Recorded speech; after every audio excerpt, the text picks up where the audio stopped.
Hi Piccolo players.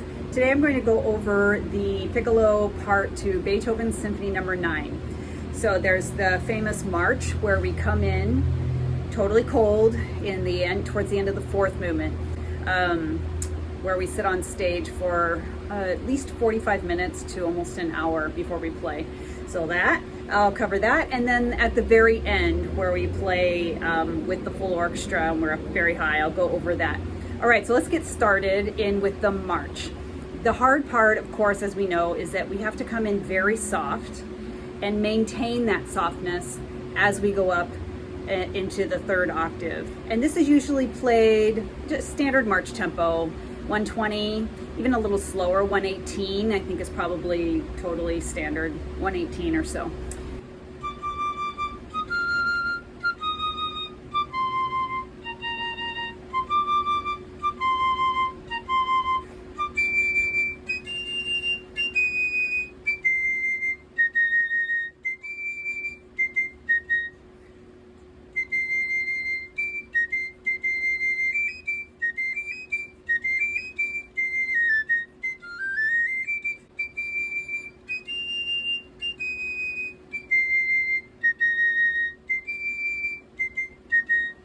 First entrance, I think for me, and I think I speak for most of us, that your first entrance is the hardest. To keep it super soft, sometimes we want to make the whole aperture, it has to be very small, but sometimes it can be too tight,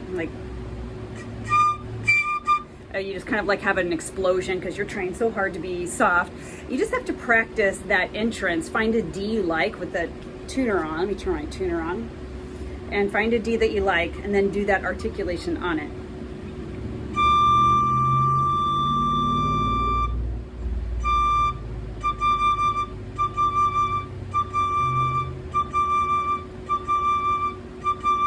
And then put your piccolo down, and then come back to it. Da-da. And So I like the articulation, but it was sharp. So that D will probably be on the high side, if anything. But that's usually okay because you're coming in totally cold in an actual performance. Anyway, that articulation and rhythm needs to remain all the way down the page. Ta-ta, ta-ta, ta-ta, ta-ta. Exactly, perfectly, just like that. Just straight ahead march. You don't want to do anything like connecting it too long or too much vibrato. Like you don't want to do, I don't know, or just trying to make it more than what it is. It's just a march. They're kind of like one bar phrases, left, right, left, right. So 2-beat phrases.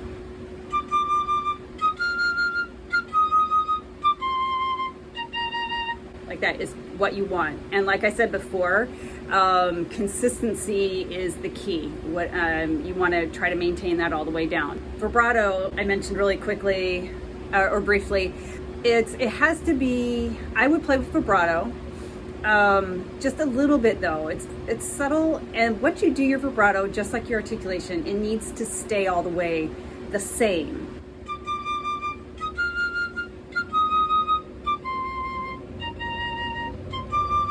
Just a little gentle wave. And then when you go up the octave, it needs to match.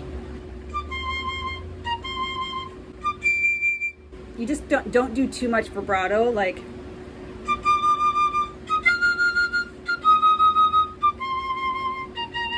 it doesn't sound like a march even. Going up to that octave, the octave Ds, that's tricky. You have to keep it soft. For me, what I do fingering wise, I do the alternate D, which I hardly ever use, but I just feel like it's psychological to grab onto more of the high D, like it's gonna match the middle D. Middle D, you have all these fingers down. The high D, I wanna have as many fingers down as possible, just to make it feel like I'm playing the same note, just an octave above. So the alternate D is like a regular high D, and then add the pinky here, and then add the first finger here. So D, D. D, D. And it raises the pitch on the D, the high D, a little bit. And of course you don't want that high D to pop out. You don't want, which is very easy to do. I noticed that when I go up to the D, the high D, that my bottom lip comes forward. So everything's just more forward and small, forming an even smaller embouchure, aperture. So it just comes forward a little bit to make the hole smaller here. See if you can, without the middle D, do this.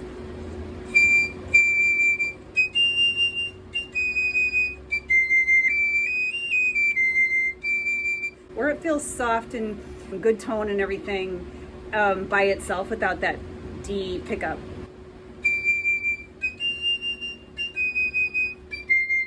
So that's what you're going for. So you want to know what you have in mind already. Another thing with the dynamics, so you have to just play as soft as possible. Try not to, though, be so soft that you just can't even, this is a danger for, we've all been there, where you start too soft, kind of like too gripped on, like a death grip onto the airstream, trying to keep it super soft, and then you're sort of stuck. It's really hard to, once you're on the piccolo, once your embouchure is in a certain placement that's too much or too loose, it's really hard to regain the ideal embouchure placement again, I have found. So, yeah, if you start out like, just like, oh God, just trying to really be super soft and gripping onto the air and making a very super small hole, too small. That's worse than if you play it too loud. So if you can play it a little louder and just be more relaxed and not worry about it so much. That sounds way better. So long story short here is just don't start so soft that you just cannot recover.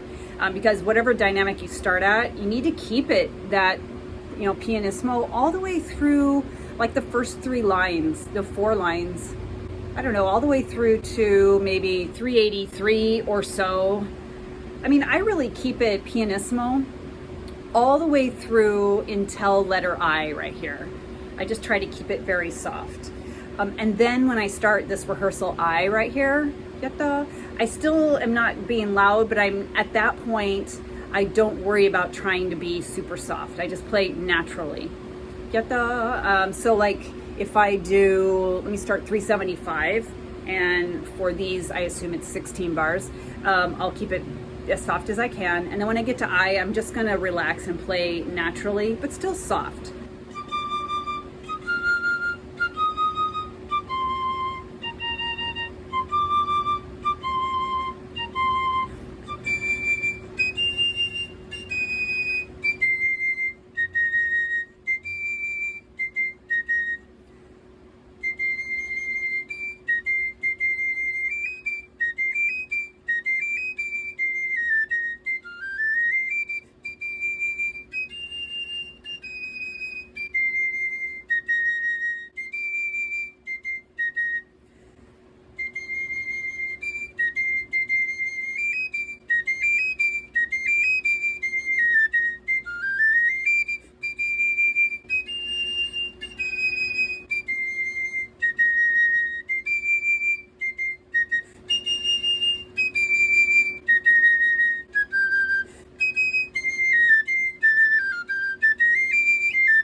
So it gives you room. So when you get to the pianoforte right here, you can just open up more and be a little louder.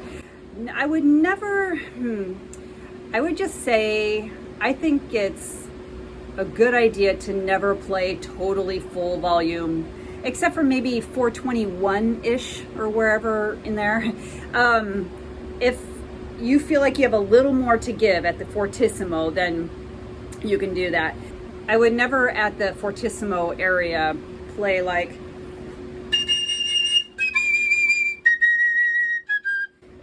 it's too much. I don't know if that comes through on the phone here. It sounds brittle. You're going to be out of tune. Yeah, you just want to keep that gradual crescendo. It needs to be controlled. Everything has to be controlled. That dynamic getting louder and louder and louder. You never want to hear a piccolo player that's out of control. It should sound, keep it sounding like a good tone. Like the difference between a professional sounding choir behind you and a community choir when they get loud. You have it starts being a little screechy. So just keep the full sound, round sound, keep your tone under control. One more thing with I know I'm saying a lot about the dynamics here, but I should have said this earlier. At the very beginning of this march, so you play your first 16 bars, very soft. When you get to H, rehearsal H right here, this is the danger where you can get too loud all of a sudden, just because you've gotten through the initial beginning of this march and you're staying up high. There's musical opportunities, phrasings where it feels like you should blow through, like ya ya da da da da da da da da da da da, or the ya da da da da da da, but you want to try to resist. So like at 3:55 or so, you're still very soft. Keep it soft.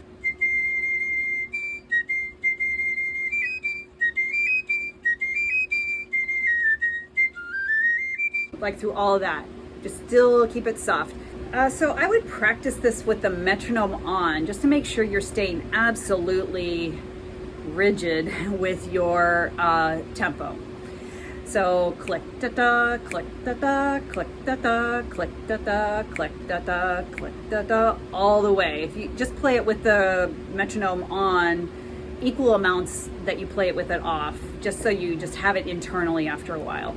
Oh, and there's a few spots in here with some dots, articulation markings that can be a little confusing, and it's hard not to overthink. You have to compromise between overthinking and paying attention to detail. So the beginning line is all fine. There's a few dots like CC, BB, you have to do that. And the last B does not have a dot. So, but it's not long like Ravel or something. You don't want, that's out of character. Keep it in character. Oh yeah, at H here.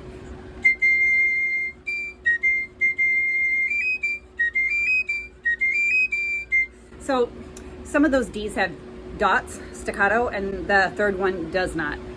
You don't want to exaggerate it like,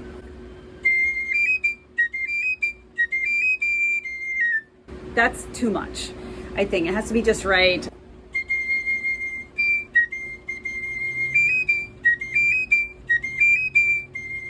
So it's like on that third D, it's like a line with a dot on it is how I always think of it, whatever that marking is called. So it's like, it's long, but it doesn't connect all the way to the C. So it's da, da, ya, da, da, da, da.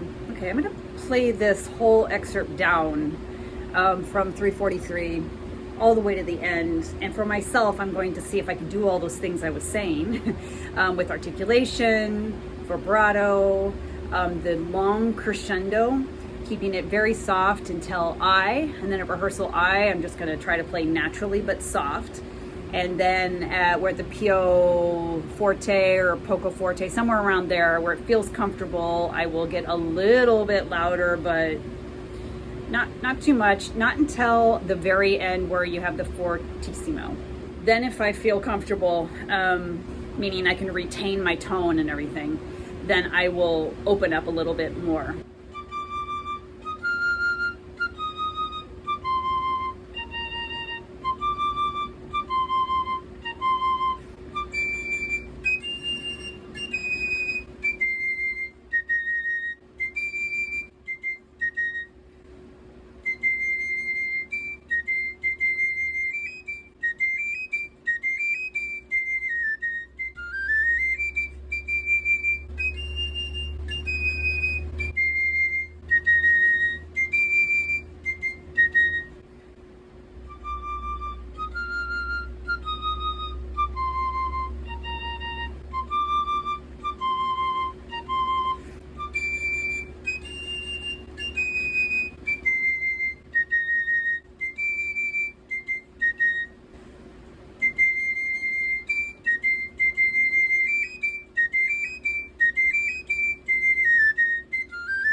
Okay, so that's that excerpt. On the last page, we rest a whole bunch more, like probably 300 measures or so. And then we have the very ending, the prestissimo. So this is a lot of fun. You finally get to the end of the whole symphony and you get to play up high, which I always like. There are some tricky things though to consider in this. So I'm gonna play here the 2 measures before the prestissimo for a little while.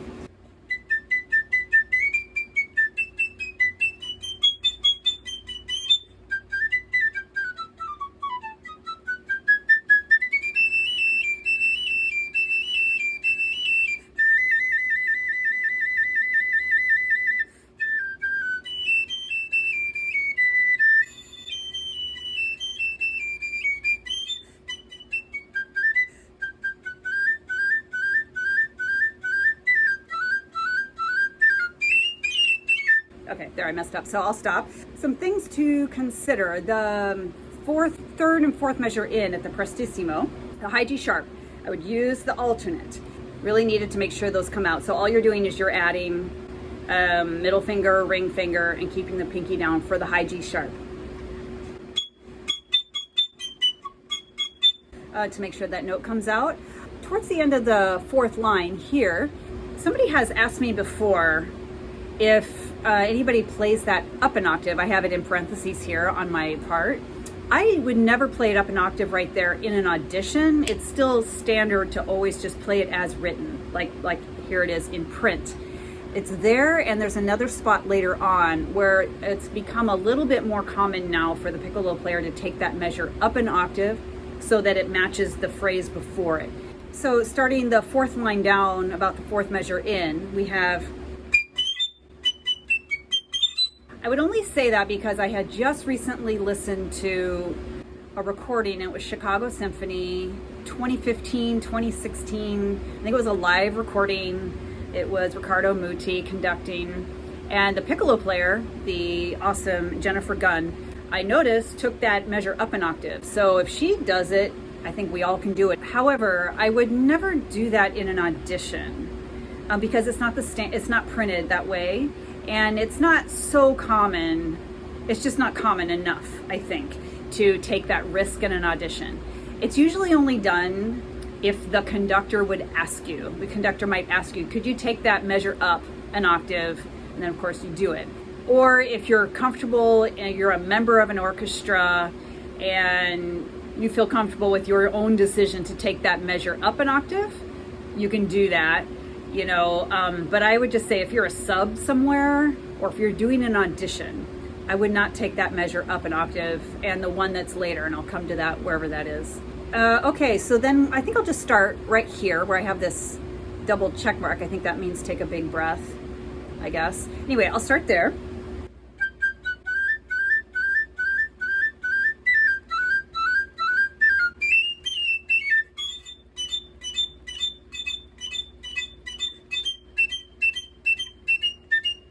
So that section at T, yep, you want to keep your embouchure as still as possible and don't be breathing all the time, like going, like, or maybe not every measure. I mean, not every eighth note, you might not do that. Just keep everything still. I get a very quick breath, the pickup to T, and then I breathe there, wherever it is. Yeah, EG maybe. Let me try it again to find out where I'm breathing. Right here. Like that. But just, I would practice A's.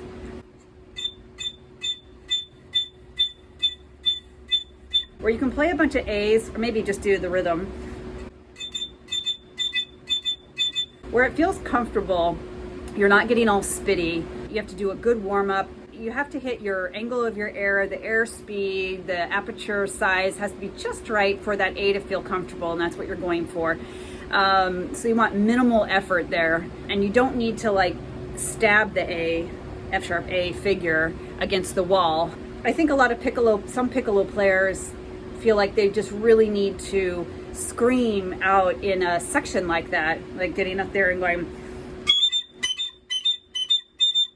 just really super loud, and you're never going to make it all the way to the end if you do that. You're going to fatigue, and it's completely unnecessary. All you need is it for it to speak. It does not need to be loud. It'll be loud naturally because it's a piccolo in the third register. And then where do we leave off? Oh, this part I hate. This is my part that I hate the most. It's the hardest for me, I should say. The trills. It always feels extra awkward, and I don't know why that is exactly, but actually that one worked out okay. But you want ideally to have 2 wobbles, 2 trills. So if I go slow,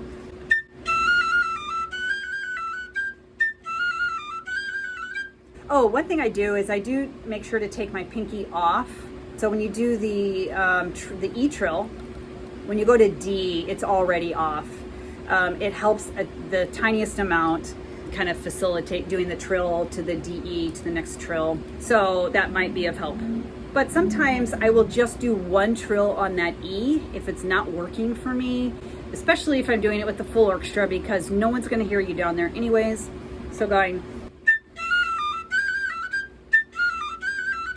okay, and then a few bars later here with the high register, going up into the high register with those trills are exposed, and you really should practice them slowly so that they're all connected and pretty perfect, because they're exposed. So going slow is what you want. 2 trills on each half note. And then practicing it a whole bunch of times, gradually getting faster.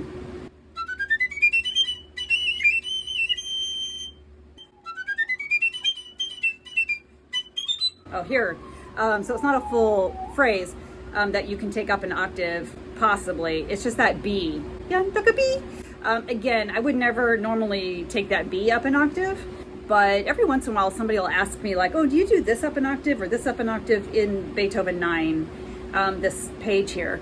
And I think this is one of the places in question, and I just would never do it unless the conductor asked me to, and I've never had a conductor ask me to do that. But however, I again listened and watched a recording, Chicago Symphony, with Jennifer Gunn and playing piccolo, and she went up to high B. I heard the high B loud and clear, and it sounded great. So I guess I would say, again, like I did before, if the conductor asks you to, of course you have to do it. But I would not do it in an audition, and only do it in your own orchestra if it sounds good. Like if you risk the high B coming out gross sounding or not coming out at all, it's not worth it. Only do it if it makes musical sense. Start at 900, or pick up to 901, I guess.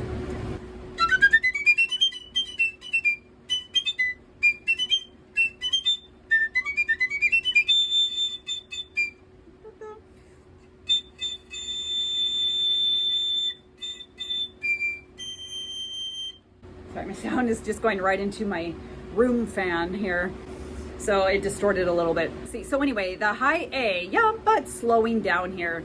Again, try not to overblow when you're playing with the full orchestra, choir, everybody. Just enough air for the note to speak.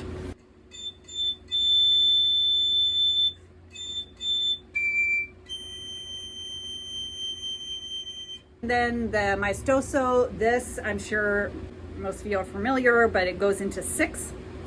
The conductor will probably be in 6.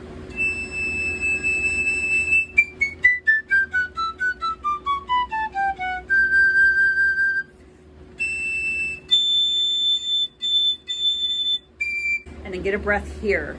That should carry you all the way until you have to start going like that. So the pickups to the prestissimo, and these pickups are still in subdivided time, I think. Let me play this measure again.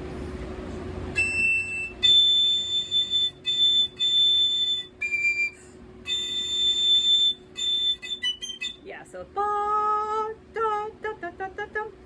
so you're still in subdivided time until the prestissimo, and then it's in 2.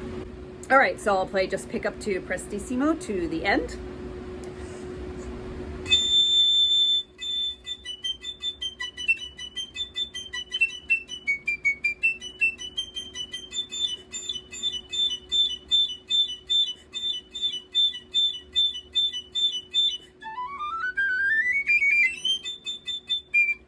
So some things, like I said, you want a good breath and really pace yourself through those 8 measures.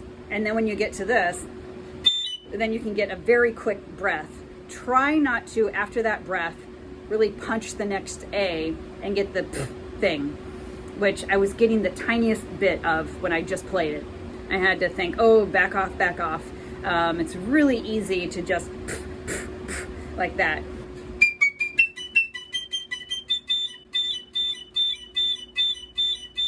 And then you breathe again there. If you're playing this and you just could not get a good breath anywhere, which happens, and it's a rehearsal or a performance, so it's not an audition, just take out one of the F sharps, like the first one. Just do that. Also, just remember high A, you always need your pinky down, so for that note to come out. So you're just keeping that down, which will help the stability of the instrument anyways. Okay, so that's it for Beethoven 9. Those are your main spots. There's a lot in there.